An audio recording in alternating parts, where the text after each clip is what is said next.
So ఇప్పుడైతే YCP సానుభూతి పరులైతే అడుగుతున్నదేంటంటే ఏదైతే చంద్రబాబు నాయుడు గారు ఈ ఆరోపణలు చేశారో, ప్రతిసారి ఆయన అంటే 6X పథకాలు హామీ కాలేదు, చంద్రబాబు నాయుడు గారు చేయలేదు. దానికి గల కారణము జగన్మోహన్ రెడ్డి గారే. వరదలకు ఫెయిల్యూర్ గవర్నమెంట్ ఫెయిల్ అయింది. దానికి జగన్మోహన్ రెడ్డి గారి కారణమే. ఇప్పుడు ఈ విధమైన ఆరోపణలు చేస్తున్నారు. దీనికి జగన్మోహన్ రెడ్డి గారు అంటే ఆంధ్రప్రదేశ్‌లో ఏది జరిగినా కూడా జగన్మోహన్ రెడ్డి గారి పేరు వేసేయడం చంద్రబాబు గారి పనైపోయింది అని చెప్పేసి వాళ్ళు అంటున్నారు. మరి ప్రభుత్వం వచ్చి 100 రోజులయింది. 100 రోజులంటే మొన్నటికి వాటర్ వచ్చినాయి కాబట్టి ఒక 85 రోజులేమైంది. హ్మ్. మొన్న ఫస్ట్ 1 తారీఖు రోజు, 31 తారీఖు రోజు అక్కడి నుంచి ఒక చెరువు నుంచి ఇంకో చెరువు నీళ్ళకొచ్చినాయి. ఆ కట్టేయాల్సిన బాధ్యత ఎవరుండే? మేము మొన్ననే వచ్చిర్రు గవర్నమెంటు. అంతకుముందు గవర్నమెంట్ ఏం చేసింది? ఏస్తా అని హామీ ఇచ్చింది, ఏయలేదు. వాళ్ళు చేసిన తప్పిదం వల్లనే వాటర్ ఒక దగ్గర పోయేటి ఇంకో దగ్గర టర్న్ అయినాయి. టర్న్ అది కాక బ్రిడ్జు, ప్రకాశం బ్యారేజ్ బ్రిడ్జు వాంటెడ్లీ ఒక 40-50 టన్నులున్న షిప్లని 3 షిప్లని అక్కడ నుంచి వదిలేస్తే అవి గుద్దుతే అంటే మొత్తం కొట్టుకోవాలి, అంటే విజయవాడ అనేది వెళ్ళిపోవాలనే ఒక లక్ష్యంతో వాళ్ళు చేసినారు. కాబట్టి ఇప్పుడు అదే నందిగామ సురేష్ ఇప్పుడు జైల్లో ఉన్నాడు కదా. అట్లా ఇట్లాంటి చర్యలు, ఇట్లాంటి వాళ్ళు తప్పు చేసి మళ్ళీ ఉల్టా కప్పుచ్చుకొని మమ్మల్ని అనడం అనేది తప్పు. సో ఇప్పుడు జగన్మోహన్ రెడ్డి గారు కూడా కామెంట్ చేశారు.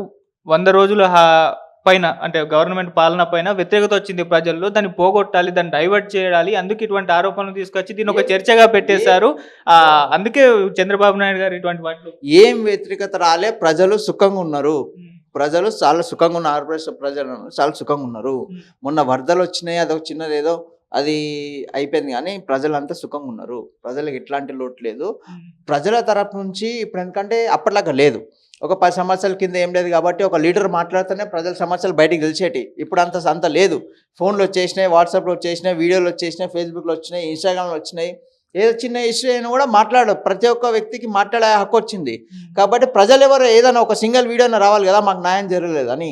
ఇది ఏంటంటే ఒక కుట్ర, మేము చాతగానం అయిపోతున్నాం, ఏం చేయలేకపోతున్నాం అని ఒక దాంతో ఏదో ఒక మూలం చూసుకొని మీడియా ముందుకు వస్తూ ఉన్నారు అంతే. ఈ తిరుపతి లడ్డు విషయంలో ఇంకా పవన్ కళ్యాణ్ గారు స్పందించలేదు. దానికి గల కారణం ఏమన్నా ఉంటుంది? స్పందిస్తారు. ఎందుకంటే ఎందుకంటే పవన్ కళ్యాణ్ లక్ష్యము ధర్మాన్ని కాపాడుకోవాలి, ఒక హిందుత్వాన్ని కాపాడుకోవాలి, ఒక బాధ్యతను ఆంధ్రప్రదేశ్ ప్రజలు, తెలుగు ప్రజలు ఎక్కడున్నా వాళ్ళని కాపాడుకొని బాధ్యతతో ముందుకెళ్తా ఉన్నారు. తొందరలో స్పందిస్తారు.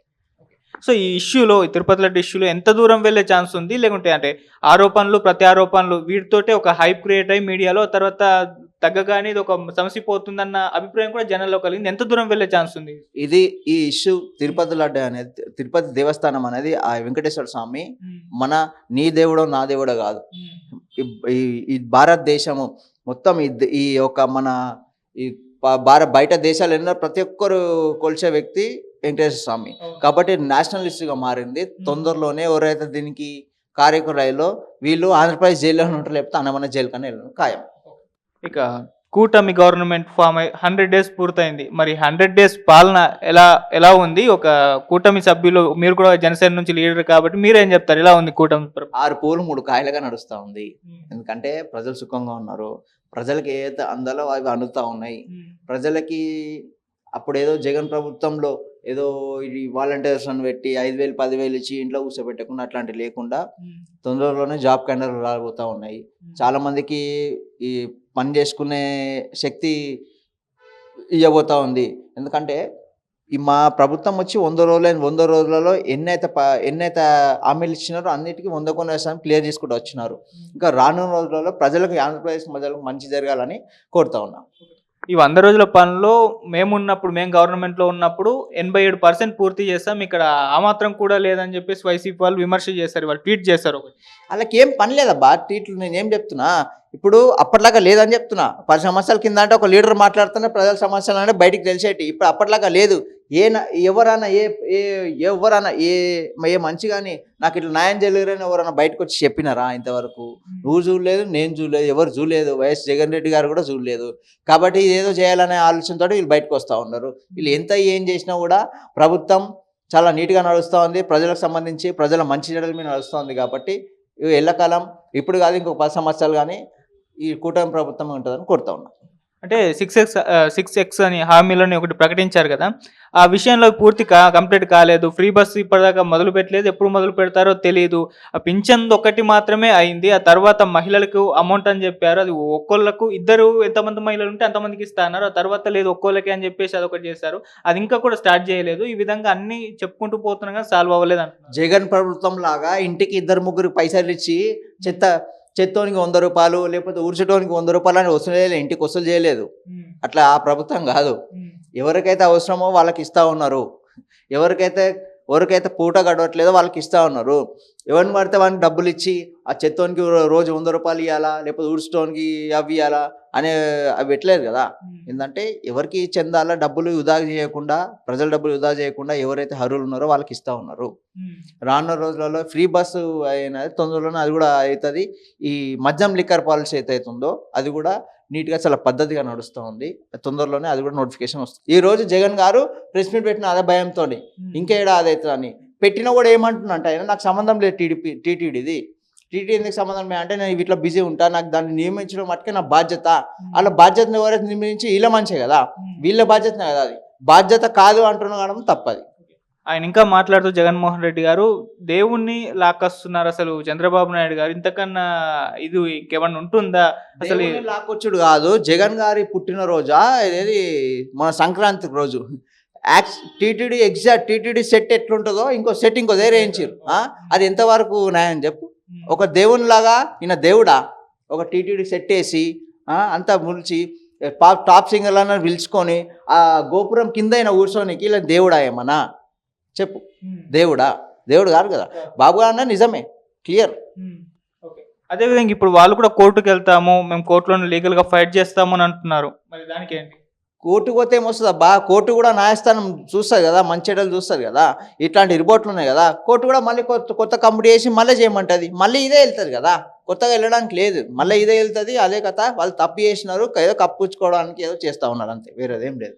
వాలంటీర్ల విషయంలో అయితే గందరగోళం అయితే నెలకొంది. చంద్రబాబు నాయుడు గారు ఎలక్షన్స్ కన్నా ముందరే ఒక హామీ ఇచ్చారు. వాలంటీర్ వ్యవస్థను మేము కంటిన్యూ చేస్తాము, వాళ్ళ శాలరీ 5,000 నుంచి 10,000 చేస్తామని చెప్పేశారు. మరి మొన్న మాట్లాడుతూ అసలు వాలంటీర్ వ్యవస్థే లేదు, జగన్మోహన్ రెడ్డి గారి హయాంలోనే వాళ్ళ కాలం ముగిసిపోయింది, వాళ్ళ గడువు ముగిసిపోయింది, వీళ్ళని కంటిన్యూ చేయడానికి కూడా ఒక జీవో కూడా పాస్ చేయలేదు ఆయన అన్నట్టు మాట్లాడారు. మరి ఇప్పుడు వాళ్ళు లేనట్టే కదా?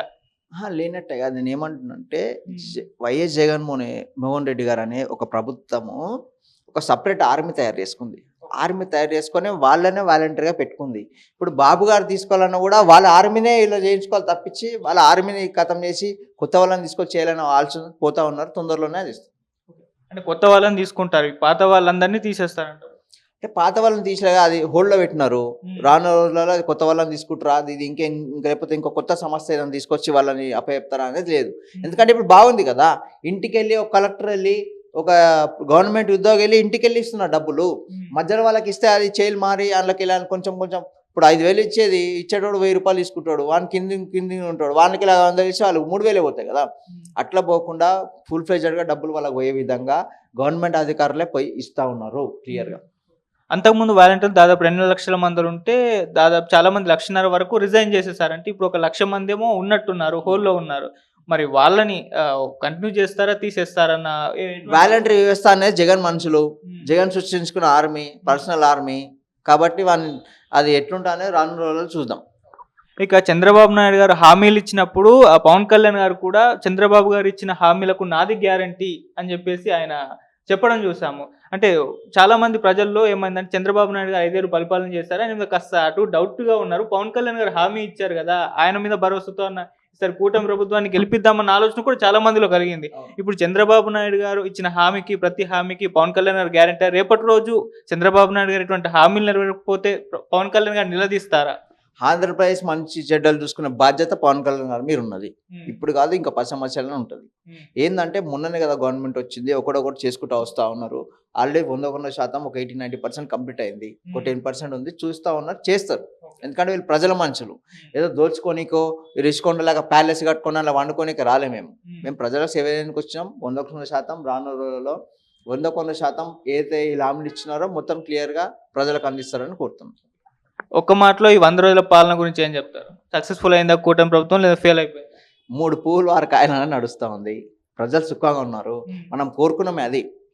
ఒక కేజీఎఫ్ లాంటి విలన్ ఎట్లా ఉందో అట్లుండే వైఎస్ జగన్మోహన్ రెడ్డి. అట్లాంటి విలన్ని కూలగొట్టి ఇద్దరు అన్నదమ్ముల్లాగా ఇద్దరు నడుస్తా ఉన్నారు ఆంధ్రప్రదేశ్ని.